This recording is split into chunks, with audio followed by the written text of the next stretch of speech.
Olá, boa noite, sejam muito bem-vindos, irmãos amados, amigos, todos aqueles que estiverem nos assistindo nesse momento, sejam muito bem-vindos. Esse é o canal da Quarta Igreja Batista do Rio de Janeiro e estamos com o programa Celebrando a Recuperação. Eu sou um filho amado do Senhor Jesus, Sidney, um filho amado do Senhor, lutando contra algumas mazelas, e esse ano venho tratando a minha procrastinação, minha baixa autoestima, minha timidez, e tenho vencido graças ao Deus que eu sirvo e graças eu segurar em Jesus Cristo, que é o único que pode fazer todas as coisas das nossas vidas. Hoje nós teremos nosso louvando conosco nesse culto que vamos prestar ao Senhor, o grupo de louvor da Quarta Igreja Batista do Rio de Janeiro, nosso querido grupo de louvor, que entoará um lindo louvor chamado Me Ama. E na reflexão nós teremos o pastor Bartolomeu Patrício, que ele é pastor da Primeira Igreja Batista em Xanxerê, Santa Catarina. Nosso querido, amado, que já falou algumas vezes para nós, e é muito querido ao nosso coração. Então nós iremos prestar esse culto ao Senhor, louvando e ouvindo a palavra meditada, que possa servir de consolo aos nossos corações e de direcionamento. Vamos orar por eles. Bendito Deus, amado Pai, mais uma vez, ó Pai, estamos diante do Senhor para rogar as Tuas bênçãos, ó Pai, para as nossas vidas. Enche o nosso coração com a Tua presença, Senhor. Que esse lindo louvor, Senhor, possa encher o nosso coração de paz e de alegria. E que a mensagem que será ministrada a nós, ó Pai, que vai falar de Jesus, possa dar consolo, Senhor, às nossas limitações, às nossas dificuldades. Pai amado, nós glorificamos o Teu nome, porque Tu tens o nome sobre todo nome.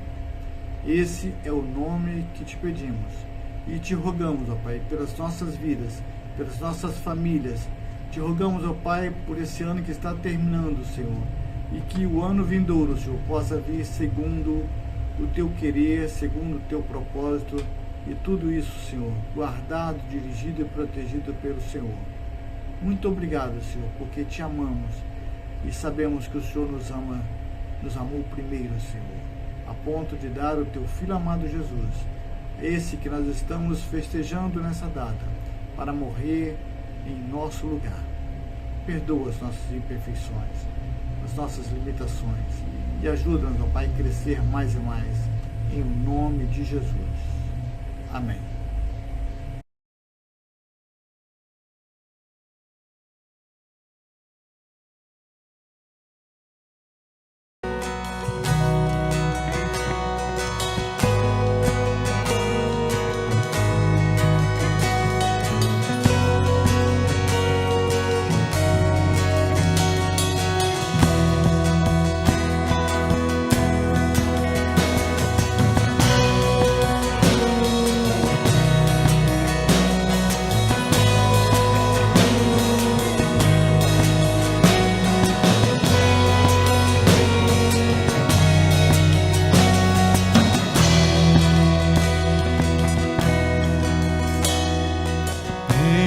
Ciúmes de mim, amor furioso de quem sou refém, feito dependente de sua misericórdia.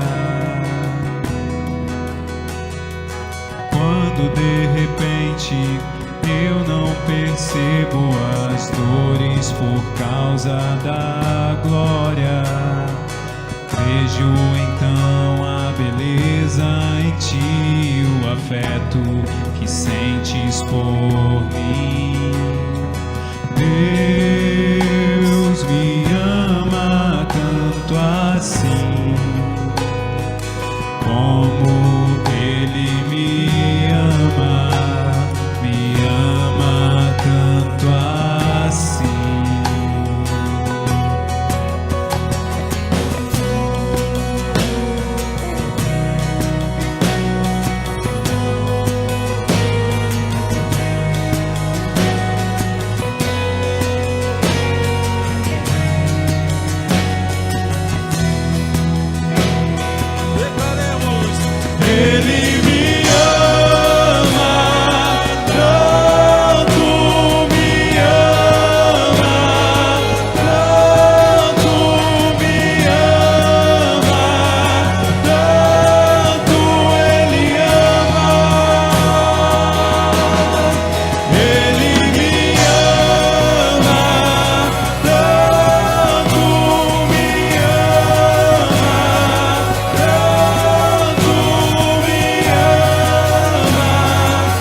Olá pessoal, tudo bem com vocês? Graça e paz em nome de Cristo Jesus. Uma boa noite a todos e a todas. Bem-vindo, bem-vinda a mais uma quarta terapêutica no Celebrando a Recuperação, que é um espaço de vida e esperança, promoção da Quarta Igreja Batista da cidade do Rio de Janeiro.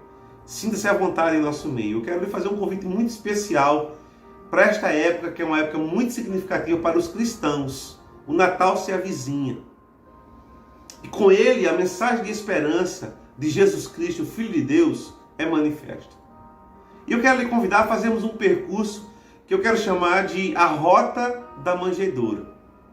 É interessante que enquanto nós percorremos o texto sagrado, o texto bíblico, caminhando em direção à manjedoura, onde é nascido o Rei dos Judeus, nós vamos encontrar vários personagens que compõem essa história, que fazem parte deste enredo, que dão a ele mais dramaticidade, mas ao mesmo tempo completam de fato aquilo que é o plano de Deus para a humanidade, quando ele envia o seu Filho Jesus Cristo para nascer entre os humanos. E eu quero pensar com você, refletir com você, observar com você a estrela.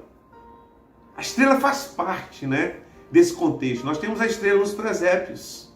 Os magos do Oriente, eles seguem a estrela. E em Mateus, no capítulo 2, em especial o versículo 1 e o versículo 2, e do versículo 9 ao versículo 11, narram exatamente como se deu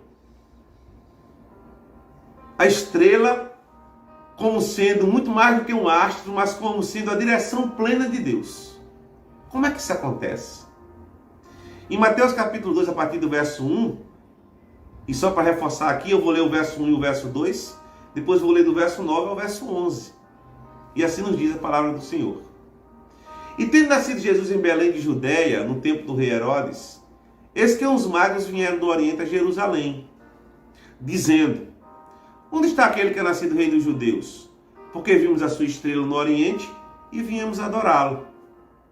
Do verso 9 ao verso 11, dentro desse contexto do texto, diz o seguinte: e tendo eles ouvido o rei, partiram, e eis que a estrela que tinham visto no Oriente ia adiante deles, até que chegando se deteve sobre o lugar onde estava o menino. E vendo eles a estrela, regozijaram-se muito com grande alegria. E entrando na casa, acharam o menino com Maria sua mãe, e prostrando-se, o adoraram, e abrindo seus tesouros, ofertaram-lhe dádivas, ouro, incenso e mirra.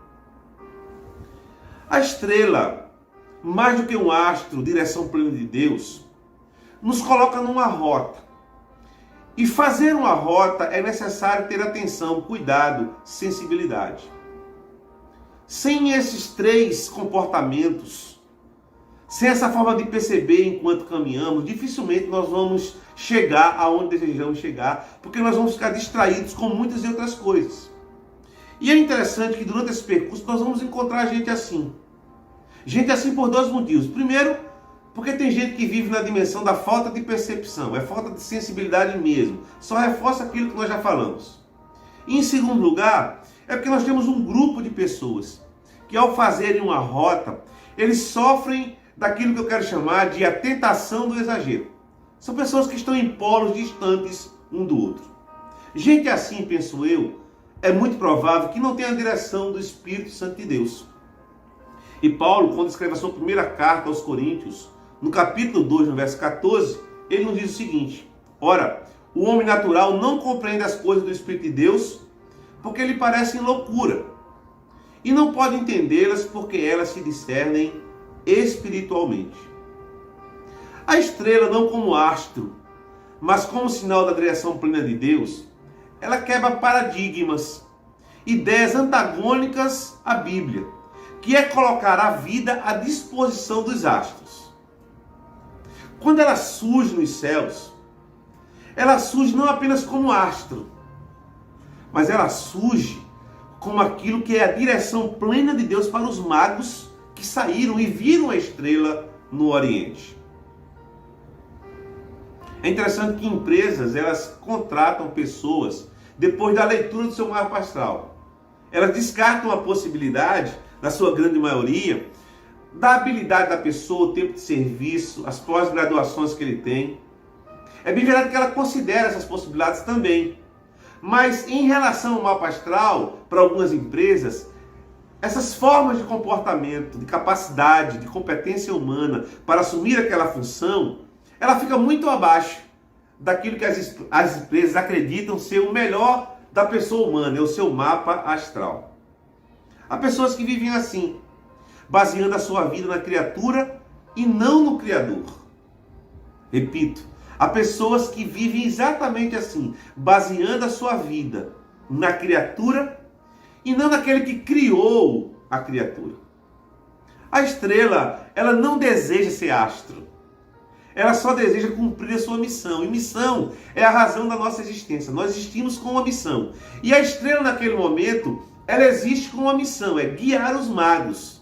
Nada além disso. Até porque, quando os magos encontram Jesus Cristo naquela manjedoura, naquele local, não se fala mais na estrela. Ela deixa de existir. Eu não sei se aí onde você está hoje fez muito sol durante o dia. Aqui em Xanxerê, no oeste de Santa Catarina, fez muito sol. Foi um dia muito quente. E é interessante que em alguns momentos eu olhei para o horizonte, eu olhei para o céu, eu olhei para o firmamento. E eu não vi uma estrela sequer. Mas o interessante é que elas estão lá. Aliás, elas sempre estiveram lá, desde a fundação do mundo. Mas por que elas não aparecem durante o dia? É porque o sol brilha muito mais. É porque o sol é muito mais reluzente. Que é uma estrela também de uma grandeza assim imensurável. De uma grandeza assim tamanha. E é assim que acontece em nossas vidas. É assim que nós devemos nos comportar enquanto servos de Deus. Ou seja, cumprimos a nossa missão como razão da nossa existência. A estrela, ela reconhece seu papel na história do nascimento de Jesus Cristo.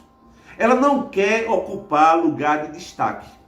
Agora, nós devemos fazer uma pergunta. De onde é que vem a ideia da estrela? Há pelo menos 3 teorias sobre ela. A primeira delas é que a estrela foi um cometa. E quando fala de cometa, eu lembro, eu sou pernambucano, na cidade de Gravatá, enquanto menino, que eu passei uma noite inteira correndo de um lado para o outro da cidade em busca de ver o cometa de Halley. E eu não vi o cometa de Halley, e provavelmente eu não vou ver o cometa de Halley. Mas há uma teoria que diz que aquela estrela, na verdade, era um cometa. Era um cometa. Mas há uma segunda teoria que diz que ela foi uma conjunção de planetas.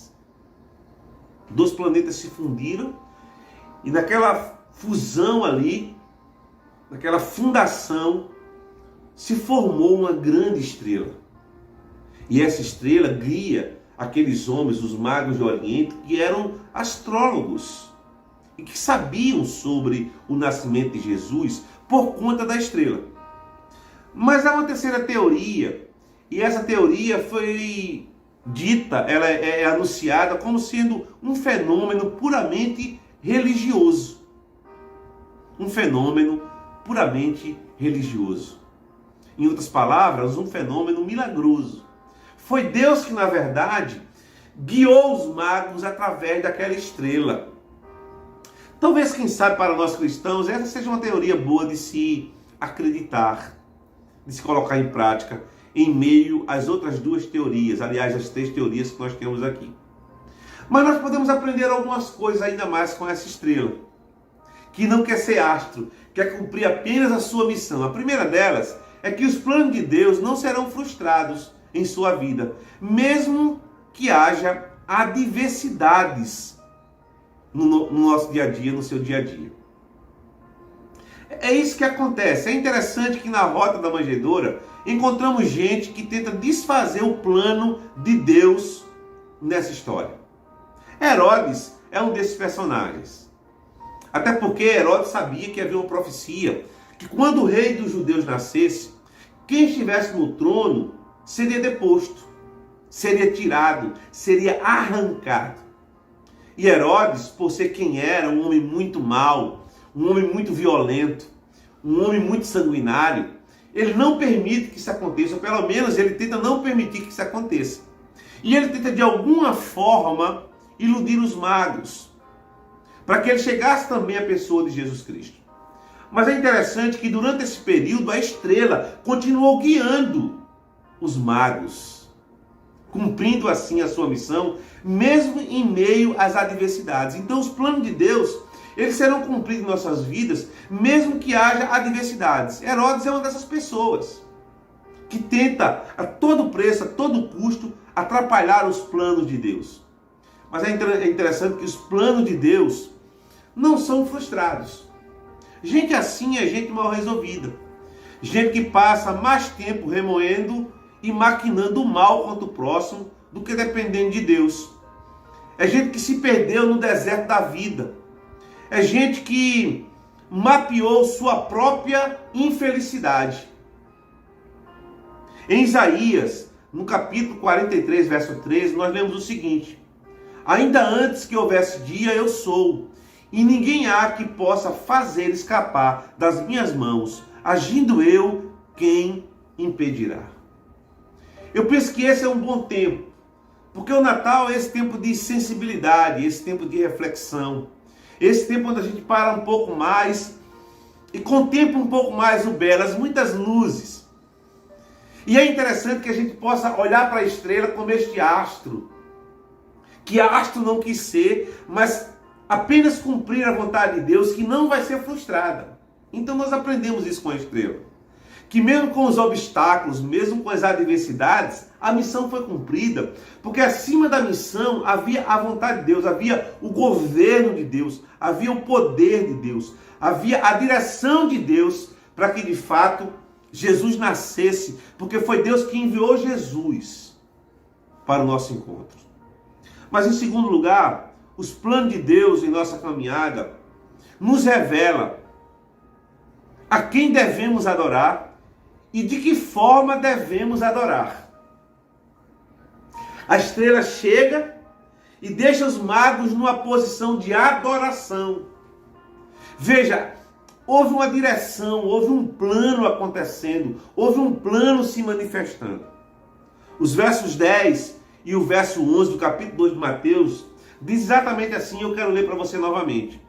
E vendo eles a estrela, regozijaram-se muito com grande alegria. E entrando na casa, porque a estrela para exatamente, ela aponta exatamente onde Jesus estava. Verso 11. E entrando na casa, acharam o menino com Maria, sua mãe. E prostrando-se, o adoraram. E abrindo seus tesouros, ofertaram-lhe dádivas, ouro, incenso e mirra. É interessante que ouro aqui afirma que Jesus era rei.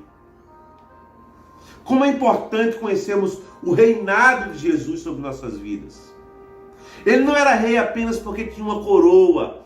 Ele não era rei apenas porque tinha diante dele a possibilidade de um metal precioso chamado ouro. Mas aquele presente é um presente que sinaliza o seu reinado sobre nossas vidas.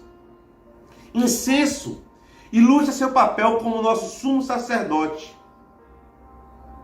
É a ideia do Antigo Testamento, quando o sumo sacerdote oferecia incensos a Deus. E o sumo sacerdote aqui é aquele que nos leva a Deus, é aquele que faz essa ponte. Jesus é aquele que advoga a nossa causa, é aquele que perdoa os nossos pecados. Quando nós cometemos um pecado, Deus, ele olha para nós. E antes de olhar para nós, ele olha para Jesus Cristo, o Filho de Deus. Ele olha para Jesus Cristo, o Filho de Deus. Mas também diz o texto que eles ofereceram mirra. E mirra aqui mostra seu sofrimento que nos traz a paz. A Bíblia diz que ele foi um homem de dores, para que eu e você tivesse paz na nossa existência. Para que eu e você pudesse gozar de uma visualização celestial, para que pudéssemos viver o reino de Deus no aqui e no agora. Então a estrela, nesse contexto, ela aponta para essa realidade, a quem nós devemos adorar e de que forma nós devemos adorar. A Bíblia diz que nós devemos oferecer o nosso corpo como sacrifício vivo, santo e agradável a Deus, que é o nosso culto racional, para que a partir daí possamos experimentar a vontade de Deus, sendo ela boa, perfeita e agradável. E nós temos que entender essa realidade.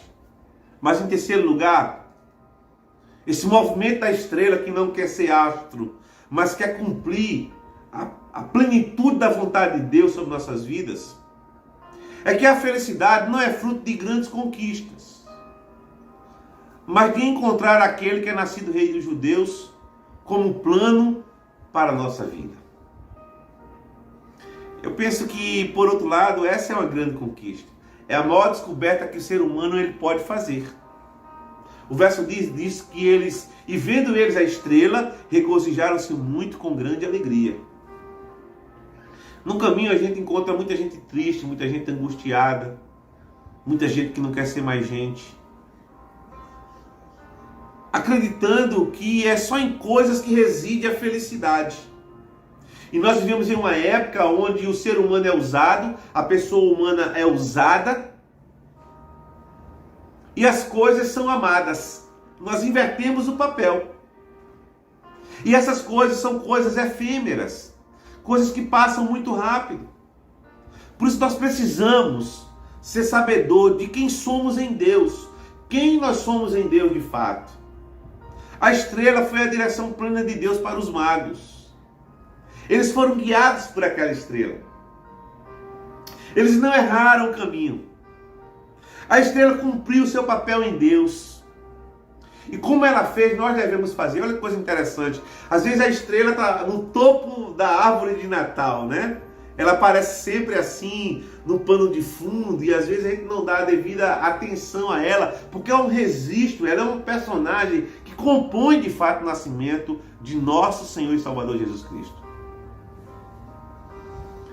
É com muito tremor e convicção ao mesmo tempo, eu penso que se nós não tivéssemos a estrela, os magos não teriam encontrado a manjedoura, aquele que é nascido rei dos judeus. E como eu fico feliz porque o enredo da história de Jesus, esse enredo de drama e ao mesmo tempo de superação, de muita tensão, mas de muita convicção. E a estrela, ela participa desse contexto, dando a possibilidade de vivermos uma vida significativa, uma vida que vale a pena ser vivida. Eu quero orar com você nessa noite, nessa pequena reflexão, mas que mostra a importância do astro, da estrela, que não quis ser astro, mas que cumpria apenas a missão de Deus na sua vida, na sua existência. Vamos orar? Pai, muito obrigado por essa noite, por esse momento. Nós queremos te louvar pelas quartas terapêuticas, o Celebrando a Recuperação, pela tua bondade sobre nós, o teu cuidado e proteção. Muito obrigado, Senhor Deus, porque o Senhor tem sido bom para conosco. Nós queremos te louvar, nós queremos te agradecer, nós queremos celebrar esse Natal, nós queremos aproveitar os mínimos detalhes daquilo que foi esse movimento, daquilo que foi essa rota, que foi feita, ó Deus amado, pelos magos, pelos pastores e por tanta gente que ainda faz em direção ao Senhor. Nós te louvamos por aquela estrela, Senhor Deus, que é criatura e que esteve submissa àquilo que foi a tua direção, o teu plano, para que os magos chegassem junto à manjedoura e contemplassem, se alegrassem de tamanha maneira, ó Deus amado, porque eles viram, eles contemplaram aquele que é nascido rei dos judeus. Muito obrigado por essa noite, por ela nós oramos agradecidos, em nome de Jesus, amém. Amém, pessoal, uma boa noite, que Deus lhe abençoe. Agradecer ao irmão Sidney sempre, desde sempre, pela generosidade, pela confiança e pelo convite, sempre para estarmos aqui com vocês. Que Deus lhe abençoe, um Feliz Natal, até a próxima, se Deus nos permitir, em nome de Jesus, amém. Está sendo muito bom louvar ao Senhor dessa maneira. Que música maravilhosa, que vozes que enchem o nosso coração de alegria, que prazer nos dá de louvar com tão grandes vozes, com tão grande louvor, como foi ministrado pelo grupo de louvor da nossa igreja. E também ao pastor Bartolomeu, que nos enche de alegria quando prega, Senhor, quando traz a mensagem, traz a reflexão, porque Ele tem uma maneira especial de trazer isso e faz-nos vislumbrar, caminhar junto com a mensagem dele. Pai, continua abençoando, Senhor, as nossas vidas. Continua abençoando e dando propósito a esse programa que fazemos, ó Pai, que é Celebrando, que nós possamos estar sempre celebrando, porque o Senhor tem sempre uma palavra, tem sempre um motivo para que a gente possa cultuá-lo, servi-lo e alegrar com tudo aquilo que é ministrado nesses momentos, nesse programa. Eu queria deixar um versículo que já foi mencionado aqui pelo pastor, 2 versículos que eu vou deixar, que a gente possa refletir durante essa semana, que está lá em Mateus capítulo 2, os versos 2 e o 10. Então nós tenhamos uma noite abençoada, uma semana abençoada, um Natal que é festejado por nós do dia 24, 25 de dezembro, que não sabemos exatamente quando foi que Jesus nasceu. O certo é que nasceu Redentor. E isso que é o motivo do nosso Natal. Não é festinhas, não é alimentação, não é jantares, mas é Jesus Cristo nasceu e veio a esse mundo para nos redimir, para derramar o teu sangue em nosso lugar. Ele cumpriu o plano, o propósito do Pai, que é nascer e ainda morrer para nos redimir dos nossos pecados. Por isso nós estamos agradecidos, imenamente agradecidos por tudo isso que Ele fez por nós. Então tenhamos um Natal maravilhoso.